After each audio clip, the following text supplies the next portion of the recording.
అమలు కాని హామీలు ఇచ్చి ఆడబిడ్డ నిధి పథకానికి కూటమి ప్రభుత్వం తూట్లు పొడిచిందని వైసీపీ గుంటూరు తూర్పు నియోజకవర్గ ఇన్ఛార్జ్ నూరి ఫాతిమా నిప్పులు చెరిగారు. తూర్పు నియోజకవర్గంలోని క్యాంపు కార్యాలయంలో బుధవారం నూరి ఫాతిమా మాట్లాడారు.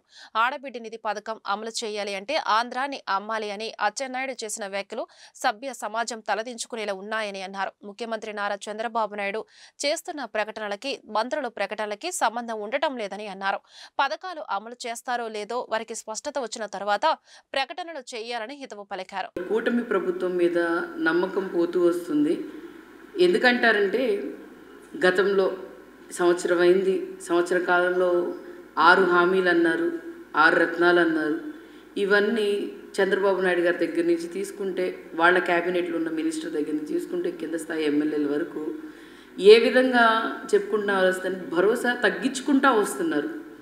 మొన్న చంద్రబాబు నాయుడు గారు ఆడబిడ్డ నిధి ఇవ్వాలంటే ఇబ్బందుల్లో ఉంది మన రాష్ట్రం, ఇవ్వలేము చేయలేము అని చెప్పుకుంటా వచ్చారు.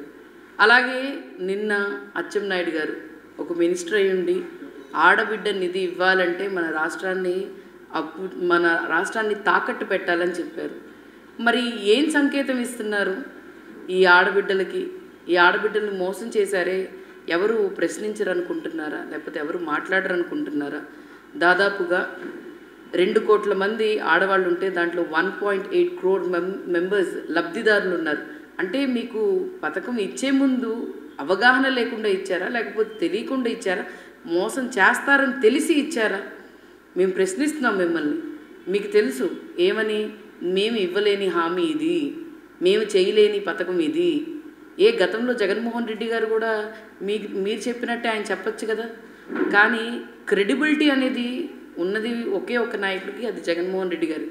ఎందుకంటే మీరు చూడండి, ఆడబిడ్డ నిధిలో మీరు ఒక్కొక్క తల్లికి, ఒక్కొక్క 18 ఏళ్ళ దగ్గర నుంచి 50 సంవత్సరాల లోపల ఉన్న వాళ్ళకి ఒక్కొక్కళ్ళకి దాదాపుగా మీరు కేటాయించాల్సింది 32,400 కోట్లు కేటాయించాలి. మరి ఆ ఆడబిడ్డ నిధి గతంలో బడ్జెట్లో కేటాయించలేదు, ఇప్పుడు ఉన్న బడ్జెట్ అంటే 2025 నుంచి 2026 బడ్జెట్లో కూడా మీరు కేటాయించలేదు. ఒక్కొక్క ఆడబిడ్డకి మీరు అప్పున్నారు.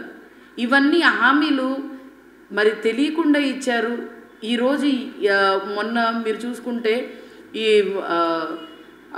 తల్లికి వందనం కూడా ఎంత ఫోర్స్ చేస్తే అందరికి చేసామని కేటాయించారు. 1,00,000 కోట్లు అప్పు తీసుకొని వచ్చారు. ఆ 1,00,000 కోట్లు దేనికి ఖర్చు పెట్టారనేది కూడా ట్రాన్స్పరెన్సీ విధంగా ఈ గవర్నమెంట్ని మేము కోరుకుంటుంది ఒకటే, చూపించండి.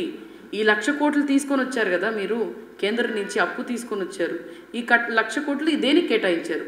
అలాగే మేము ఈ కూటమి ప్రభుత్వాన్ని అడుగుతుంది, మీరు చేయలేనిదే మేము అడుగుతున్నాము.